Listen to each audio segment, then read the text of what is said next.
Welcome to the Rainmaker Multiplier on Demand, a podcast for leading financial professionals, or rainmakers, and their teams that offer support for securing a successful future. From marketing help to staffing structure, listen and subscribe for actionable insights from advisors and skilled professionals alike. Thanks for everyone joining.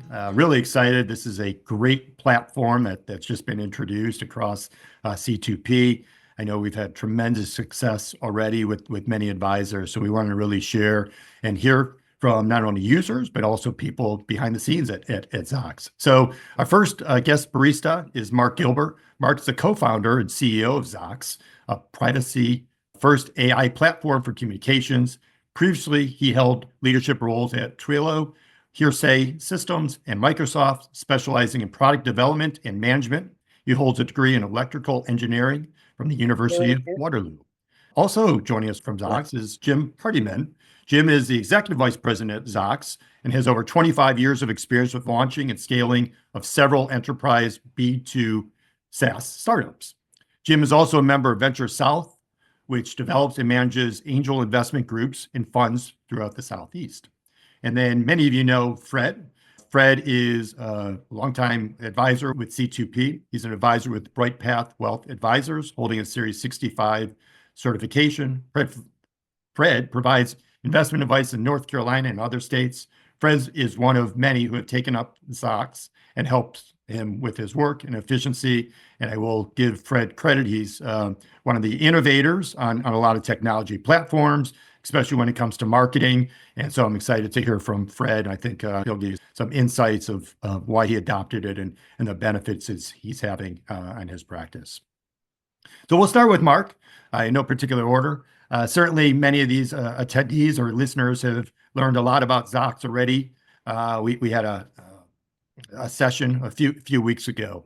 We'd like to take this time to dig a little bit more into how Zocks can benefit our advisors' work. What is it about Zocks that stands out from, frankly, other AI note takers? What's your differentiator? Awesome. Thanks, Cary, and appreciate the time for everyone. Yeah, with Zocks, we really look at two big things. One is security and privacy and just how we work there. So we have a lot of controls in the system. Hopefully you know this, but when you're using Zocks, you fully control the data. If you're having a conversation with a client, you just delete it because if something comes up that you don't want a record of, there's no audio recording by default. There's no video recording. There's a whole bunch of kind of safety, privacy, and security things built in. So we find that's a big differentiator for us, not just for compliance and security teams, but frankly, clients are a lot more comfortable with it too.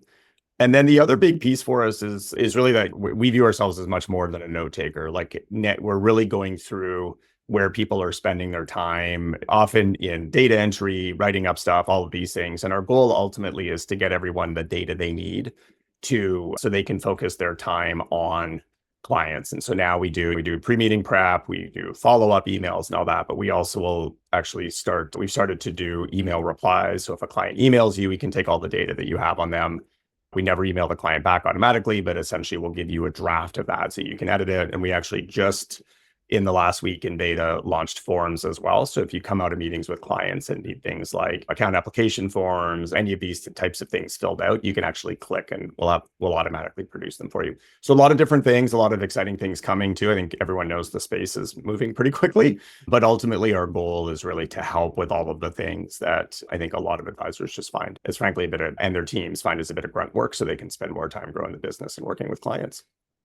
Excellent, Mark. We're actually going to talk a little bit later with you and Jim about all the product enhancements. Actually, I know you just sent out an email. Your company sent out an email last week or two about February product enhancements, and I was quite blown away about everything that you're rolling out, and that this product is not just stagnant, but as you said, quickly growing and in a competitive space. So we'll touch on that. I was quite impressed with some of the CRM and forms and emails that you're starting to offer.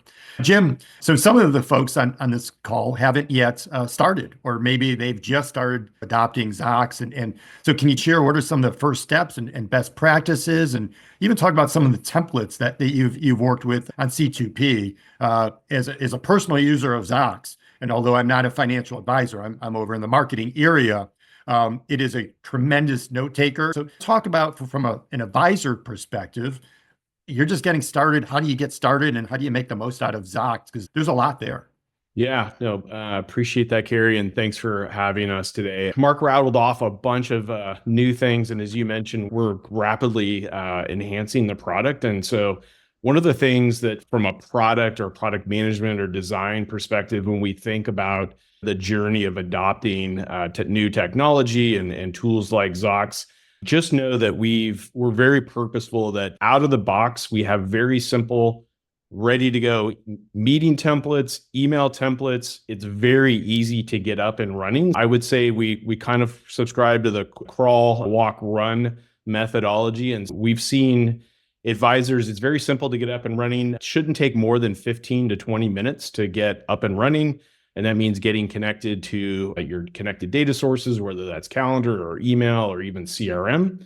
And then we also have out of the box meeting templates that you can use for internal meetings, meetings with clients, plan reviews, and the like. And then some out of the box templates for emails. And what we've seen is that I would say if you're hesitant or you haven't tried it yet, give it a try. We've been very purposeful in how we've worked with Dave Allison and the team there on making it very easy to have a 14-day free trial. So no obligation, but we would really like you to try it out.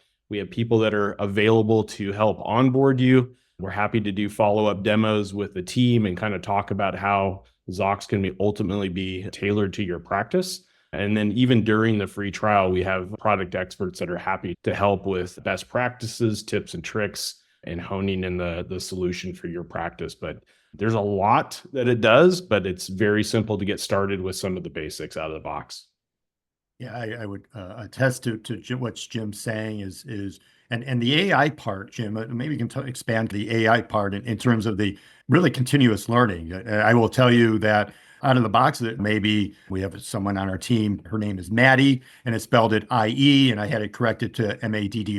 It changes it through the whole course and learns that going forward, when Maddie's in a call, it's MADY. So, Jim, talk a little bit about the AI components and kind of continuous learning almost of maybe phrases people are using, and so how an advisor can almost work with it to improve their communications. Yeah. So as I said, a lot of out of the box capabilities. And I think what we see maybe even in the first kind of 30, 45 days, most people are using it as is and getting familiar with the ins and outs of it. But as you start to connect with your data sources for things like calendar and email and CRM, because of how Zocks is designed, we're going to take cues on nicknames that may be denoted in CRM or spellings of names associated with calendar events and email. All of that starts to connect the dots and make Zocks more intelligent as you go. We also see a lot of advisors, after they've used the out-of-the-box templates for a while, start to really hone that in. So if you're more verbose or more short and bulleted in your communications for emails, things of that nature, Zocks starts to model off of those cues and starts to mimic more going forward your style, tone, and just how you communicate with clients. And we're particularly focused on just helping understand how you work with clients and then really personalizing either the notes or the emails that come out of it as a follow-up. Our vision is really to help really deliver personalized advice at scale. And there's a lot of thinking that goes into the design for the AI and how we generate the output in the notes and even the emails going forward.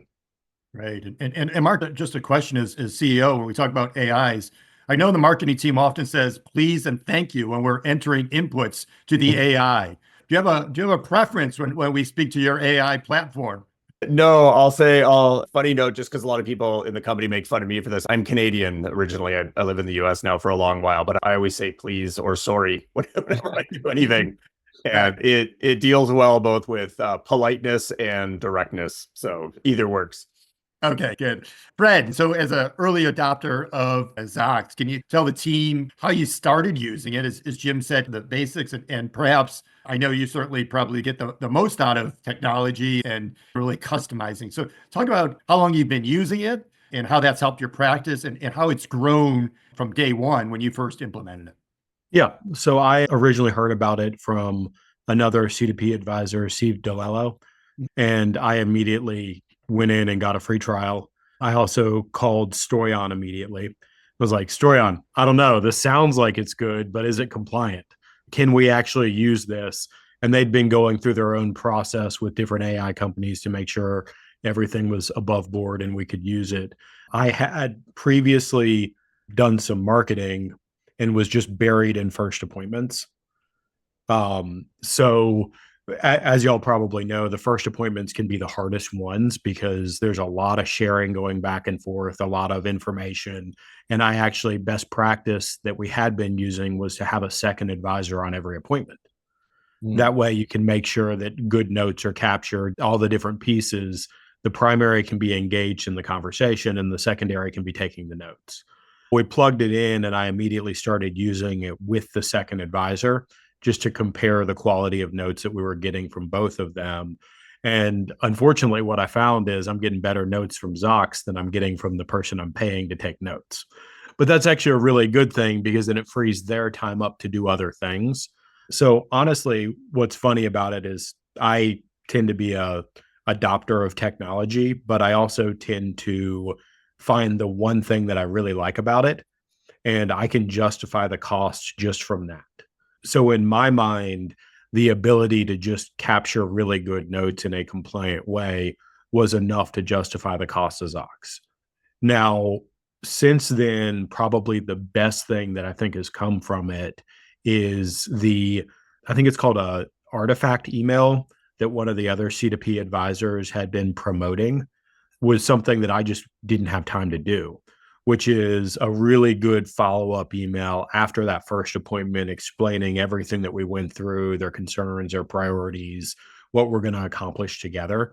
And so I plugged that in as the template email for Zocks to learn from. And now we're doing that as well. So I've seen a trackable increase in our closing ratio from using this really just on the first appointments and capturing more of those little talking points that really make or break a case when you're bringing a new client on. So pretty happy with it. That's great. And as Fred mentioned, this is a compliant approved tool through C2P. That's a really important element, and that you're using something that's compliant approved. Mark and Jim, there was a question for you to compare yourselves to other platforms that are out there. Now, obviously, many of the other platforms are not compliant approved, and we have obviously strong, stringent requirements of what is approved. But there are other providers out there. Ricky has asked about Jump and Vegemines, and I'm sure you're familiar with them and others. I'll toss it to whoever wants to answer that question. A lot of people are dabbling and said, why is this the right one other than it's been approved by compliance? Yeah, I'll go first, Jim, and you can add on a bit. Just to echo initially, like data security and privacy is a huge aspect. So we have with essentially our no recording model, which some of the other ones are starting to bring out now, but they only work on a virtual meeting, but not in person or vice versa. That's a very strong piece for us. Our accuracy and depth of data, you can hear, and I think even some in the chat, just you can hear that like we are picking up things often that are overlooked, and just the way we work, without going into too much detail, we basically get a bunch of structured data, and that allows us to highlight things to advisors. It also allows us to combine meetings like with the same client across meetings and ask it questions and things like that. So a lot of people really enjoy that. So we really view it as an AI platform where obviously pre-meeting prep and note-taking is a key piece, but I would say the privacy and then these other capabilities as well. Jim, is there anything else that you'd add that?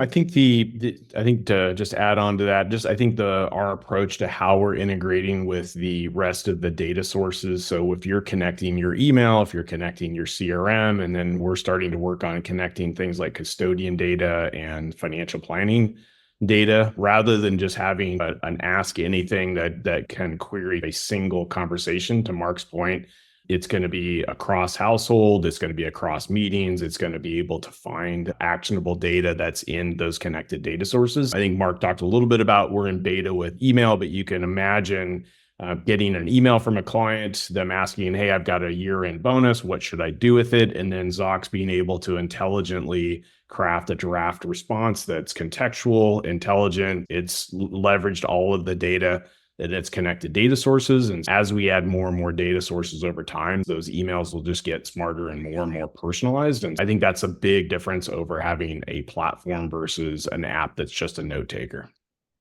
Awesome.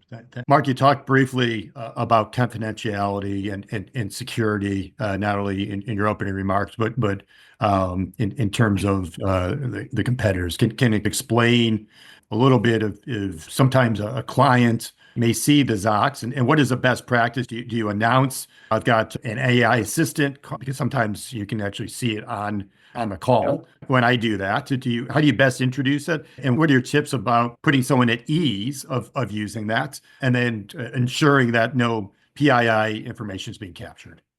Yeah. So what we would recommend doing is just telling your client, I'll just start off with different states have different legal requirements here. The good news, I think, in this situation, because we're not doing audio recordings, is that is not an issue for the vast majority of people. But we really recommend, just because your client's trust is what the whole relationship is built on, is to tell them that you're using a system like this. And so what we would recommend is just essentially straight up, hey, I'm using this system. It helps me to follow up with you more quickly, make sure that I can focus on our discussion. I don't have to worry about pausing us to take notes. We, like me and the firm for you, fully control the data. So if something comes up that we don't want a record of, we'll just erase it. If I hit delete on this meeting, there's no record of it anywhere. And that, I would say, with 99% of people, put them at ease right away. They're like, okay, this is fine. Some of the other ones, especially, I would say, if they have a technical background, like some of us, and sometimes a legal background, there are certain things that people will ask. And we actually have a one-pager that we're happy to share on those. But just at a high level, so everyone knows, like, all of the data is encrypted. What we say in transit at rest. So when it's stored on the computers and it's fully encrypted. So even we, by default, use Amazon Web Services and they can't look at the data. It also, when it's in transit, is fully encrypted. Everything is stored in the US. And there is logged access to all of the data. If you call support, let's say, and have a specific problem with a specific meeting, and you give them permission to look at that to help you out, we know that they've looked at that and everything. It's very deeply both secured and checked the whole way through. And as part of that, we're also HIPAA compliant as well. So there's quite a lot of safeguards in place, which is, Cary, as you mentioned, like a lot of I think the vetting that C2P was doing as well to make sure, just given the data. But we would recommend that you just tell them that you're using it. If they're not comfortable, that's fine. You can remove it. I think we generally see the vast majority of people be okay with it once they know that data is sitting really with the firm, fully controlled, sitting in the US. And then the only other big thing I would mention is that the data is explicitly not allowed to be used to train any of the bigger AI models, which some people may be concerned about for good reason. So those are the pieces. That's probably is both a high level and a bit more detailed on it. As a follow-up question, we had a question that said, you referenced that you can delete any of the transcripts, any of that information. So does that totally expunge and doesn't go? There was a question that does it get fully deleted? Does the original content get stored by Zocks for any time period?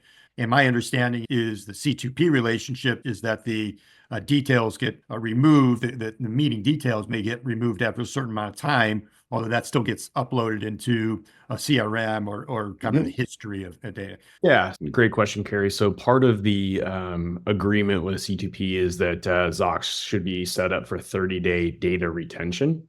And so what that means is that after 30 days, it will be deleted off of our platform, and we perform what are called hard deletes. And so that is it's non-recoverable, non-discoverable. So if you accidentally delete something, unfortunately, we can't restore it. It is a permanent delete. And the idea there is that Zocks is essentially an interim state, 30 days to be able to review it, make any edits, and then move it into your preferred books and records system. So whether that's CRM or some other records or journal where you would store that. But it is a permanent delete on Zocks. And again, it's not recoverable.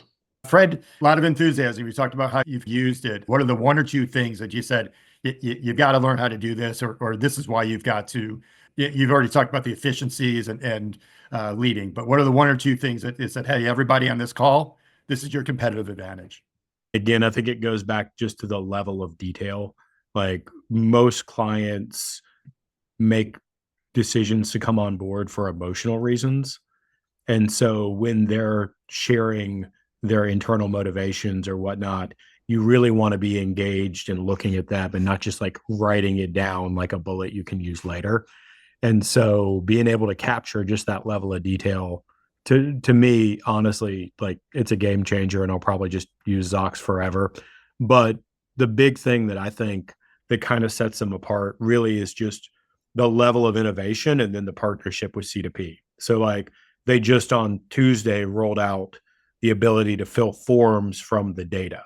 I haven't played around with it yet, but right after a meeting, you have to go in and fill out your fact finder and you have to fill out all the different forms to use C2P's process. And I have an absolute belief that they're going to start getting in there and building the forms in so that literally after your first appointment, everything's filled out and done and you just go back and check it. And then after the second appointment, everything's filled out and done and you go back and check it. Now, I think right now that's feeding to PDFs, but I'm betting that Jim and Mark will start feeding it to Excel files eventually if we push them a little hard on it and say, hey, this is what we need so that we can really get in there. But honestly, the cost to the benefit is worth it just for the notes in my mind. But I really like that they're continuing to try to keep improving and make it better. Awesome. Thanks, Fred, for participating in your insights, certainly, Mark and Jim. I know the platform continues to evolve. I know there's been questions about incorporating forms and the C2P language, and there's already some templates that are embraced. And I know that the team is working closely with Zocks to expand those templates and make it even easier for all of the advisors to use. Jim, Mark, Fred, thank you so much for joining. We had a good attendance today. So thank you all and have a wonderful rest of your day and a good week. Thanks for tuning in. This podcast was brought to you by C2P, an organization whose purpose is to educate, train, grow, and support holistic financial advisors so families can achieve true prosperity. Never miss an episode by subscribing now to discover new resources and strategies. Visit c2penterprises.com to learn how we can help scale and secure your business. At the time of delivery and any subsequent publishing, information was deemed reliable, but is subject to change by the time of listening or viewing.